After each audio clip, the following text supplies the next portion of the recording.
Hi guys, I hope you're well. Do you ever think about how much pressure society puts on us?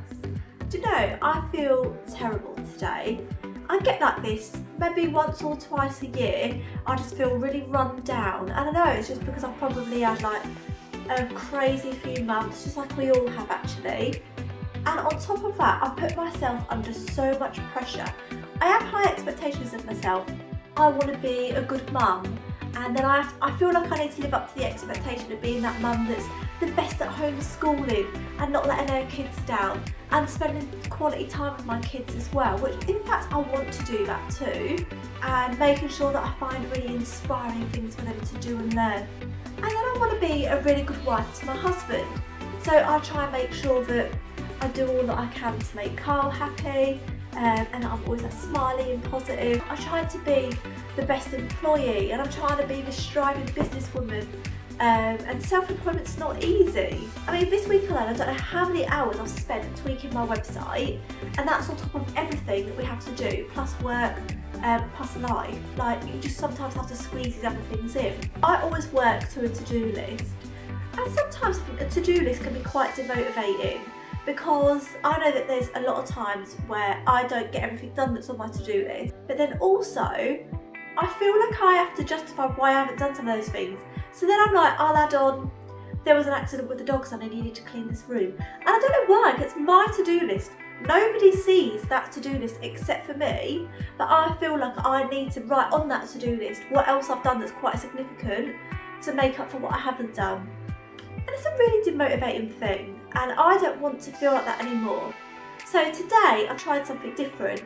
Now, I know I look like death, but that's nothing to do with how I approach today. It literally is, the last couple of days I've just felt a bit low. And don't worry, I've checked the NHS website. I don't need to have a coronavirus test just yet. I don't have the right symptoms. It's weird how we feel that we need to explain ourselves now, just not feeling ourselves. I actually heard a really funny joke the other day. It was like where you usually have to cough to cover if you've broken wind. Now you break wind to cover a cough, which is hilarious. And to be fair, that's how it's kind of got, hasn't it? Like the minute somebody like coughs, you turn around, you're like, oh my God, get away from me. Crazy. Anyway, so today what I tried is, instead of writing a to-do list, I've been writing a did-do list. So for instance, at like lunchtime, I sat down and I just jotted down everything that I'd achieved by lunchtime. And I showed it to Carl because I was like, oh my God, I'm really happy with what I've done today, even though I didn't feel like I'd done very much. I showed Carl and Carl was like, Charlene, I wouldn't even do that every day, which I think that's just us anyway, we're so different.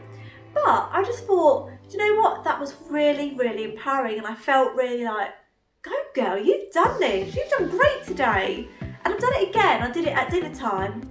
I checked again and I was just like, I'm really enjoying doing this because I'm not feeling the pressure of having to do something. I know what I need to do pretty much. So it's quite nice that I just sit and I just reflect on what I have done. And we don't do that enough. Humans don't celebrate achievements enough. We always look at the bad, or we set ourselves these targets. And don't get me wrong, we do need to do that sometimes, especially kind of in the workplace. But so what I think I'm going to do from now on is, instead of having this big to-do list, I'm going to have an urgent list. And urgent will be things that I can't forget that day, whether it be something to do with money, so like if I've got to pay a bill, or if I'm working and I need to sort out like payroll or something, then I'll prioritise those kind of things. Or like if I need to do something to do with a person. So again, at home it might be if it's somebody's birthday or an occasion, I need to remember to post a card. Or if I'm at work, it could be if I've got an issue with one of my employees, I need to get it sorted, that will go on my list. But everything else, as long as I've got kind of like a list in the background of what I can't forget, I think otherwise I don't really need to have this big to-do list every single day, because I've actually got to a point where my to-do list is just out of control, and I will make a task out of a task. So it might be, for instance, get a card for so-and-so's birthday, make sure to draw £10 out to put in that card, and it's like, I don't need to go into that much detail. So I'm not doing it anymore. So my to-do list is out of the window. My urgent list will be there, so I don't forget these urgent things, and I'm going to just sit and reflect and look at what I've achieved. I just think it's so much better. I'll still set myself goals. I always do that. At the beginning of the year, I set myself goals and kind of like every month I think, oh, I just want to try and achieve this. I'm just going to let it be because I feel like I'm just putting myself under immense pressure and I'm wearing myself out. And I talk so much about work-life balance. Like, I'm contradicting myself here because I go into businesses and I'm like, honestly, you think about your people. I'm not thinking about myself.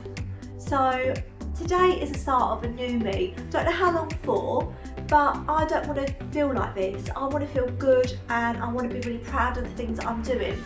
Because actually, I bet all of us, if we just sit down and reflect, we'll be surprised at how much we achieve.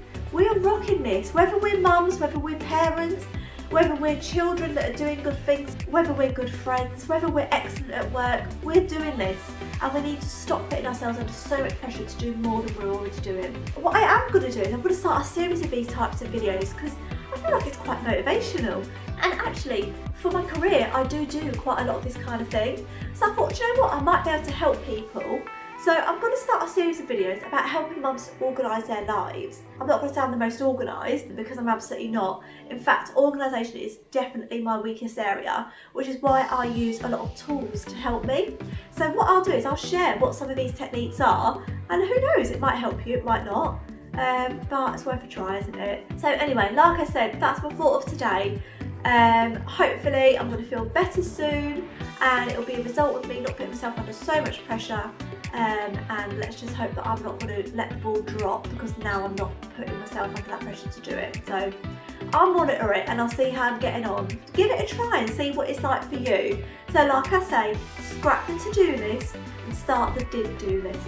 Take care guys, please subscribe to this channel if you want to see more and I'll see you guys next time.